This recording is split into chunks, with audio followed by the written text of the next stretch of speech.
Assalamualaikum warahmatullahi wabarakatuh. Salam sejahtera untuk kita semua. Puji syukur kepada Tuhan Yang Maha Esa atas segala limpahan nikmat dan karunia-Nya, sehingga hari ini kita masih bisa berjumpa lagi dalam pembelajaran jarak jauh dan belajar dari rumah. Pada kesempatan kali ini, kita akan mempelajari sub pokok bahasan kita pada kompetensi dasar yang terakhir dengan pokok bahasan dinamika perwujudan kedaulatan negara Republik Indonesia.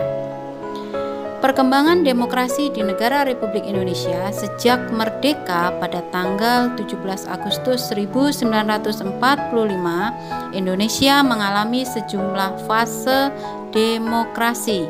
Adapun pembahasannya sebagai berikut.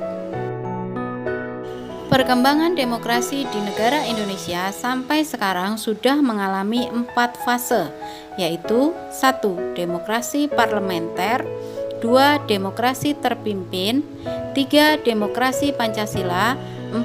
Demokrasi Pancasila masa reformasi.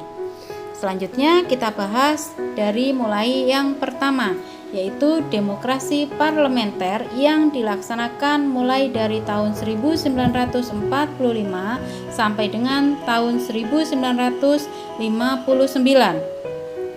Undang-Undang Dasar Negara Republik Indonesia tahun 1945 menetapkan sistem pemerintahan presidensial dengan kekuasaan yang besar di tangan presiden, meskipun kekuasaan tertinggi berada di tangan MPR. Selama MPR dan DPR belum dibentuk, wewenang kedua lembaga tersebut akan dijalankan oleh Presiden dengan nasihat dari Komite Nasional Indonesia Pusat. Pada perkembangan selanjutnya, KNIP melalui badan pekerjanya mengajukan petisi kepada pemerintah, yaitu agar para menteri kabinet bertanggung jawab kepada KNIP, bukan kepada Presiden. Pemerintah setuju dengan petisi tersebut dan mengeluarkan maklumat Presiden pada tanggal 14 November tahun 1945. Selanjutnya, Presiden Soekarno melantik kabinet parlementer yang pertama dengan Sultan Syahrir sebagai Perdana Menteri. Dengan dikeluarkannya maklumat Presiden tersebut, demokrasi di Indonesia berubah dari demokrasi Indonesia dengan sistem pemerintahan presidensial menjadi demokrasi parlementer.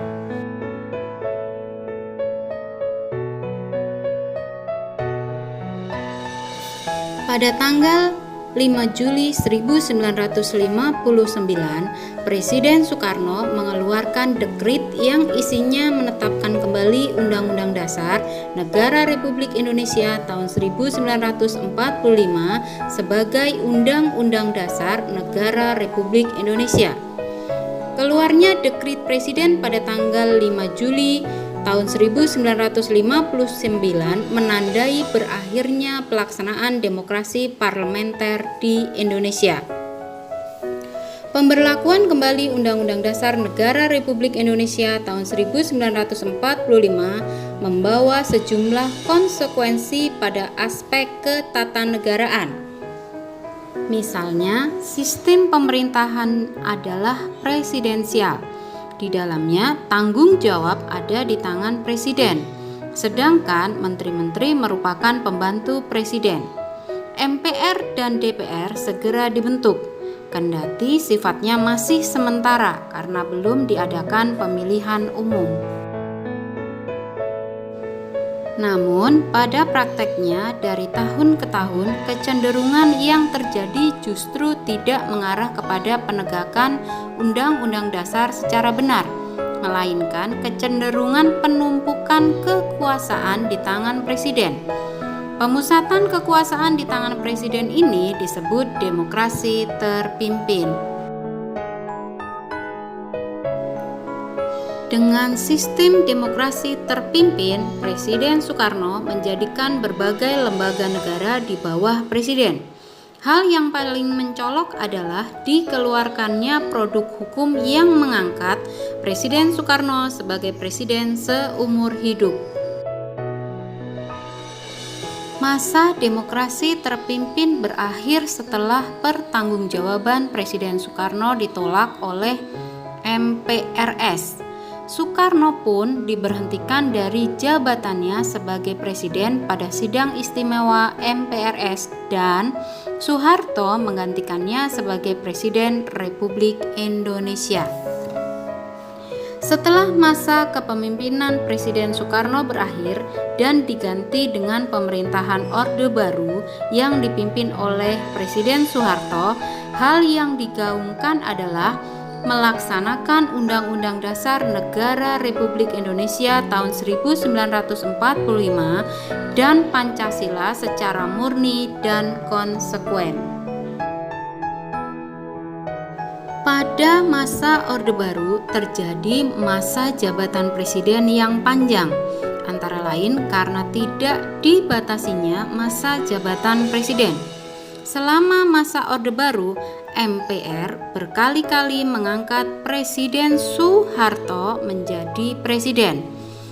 Oleh karena itu, Presiden Soeharto menjabat sebagai presiden selama kurang lebih 30 tahun.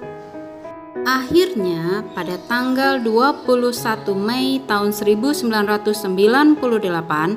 Presiden Soeharto mengundurkan diri dan digantikan oleh Wakil Presiden Profesor Dr. B.J. Habibie sebagai Presiden Republik Indonesia yang ketiga. Pada masa reformasi, demokrasi yang dikembangkan tetap demokrasi Pancasila, tetapi dengan perbaikan pelaksanaan dan peraturan-peraturannya. Dalam suatu negara diperlukan struktur lembaga negara yang dapat menunjang jalannya pemerintahan. Pembagian kekuasaan pemerintahan negara Indonesia menurut Undang-Undang Dasar Negara Republik Indonesia tahun 1945 berasal dari konsep trias politika.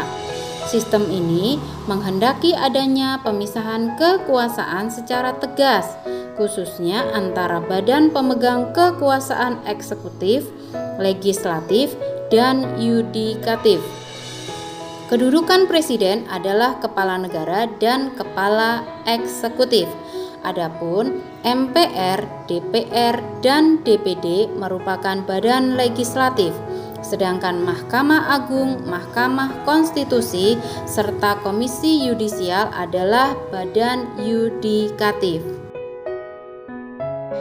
Adapun lembaga-lembaga negara yang terdapat dalam Undang-Undang Dasar Negara Republik Indonesia tahun 1945 yaitu sebagai berikut.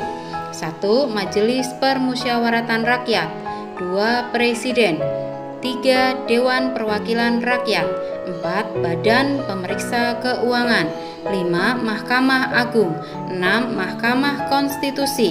7. Dewan Perwakilan Daerah. Dan 8. Komisi Yudisial. Demikian materi kita hari ini. Jangan lupa selalu jaga kesehatan. Terima kasih dan salam Pancasila. Satu Nusa, satu bangsa, NKRI harga mati. Assalamualaikum warahmatullahi wabarakatuh dan tetap semangat.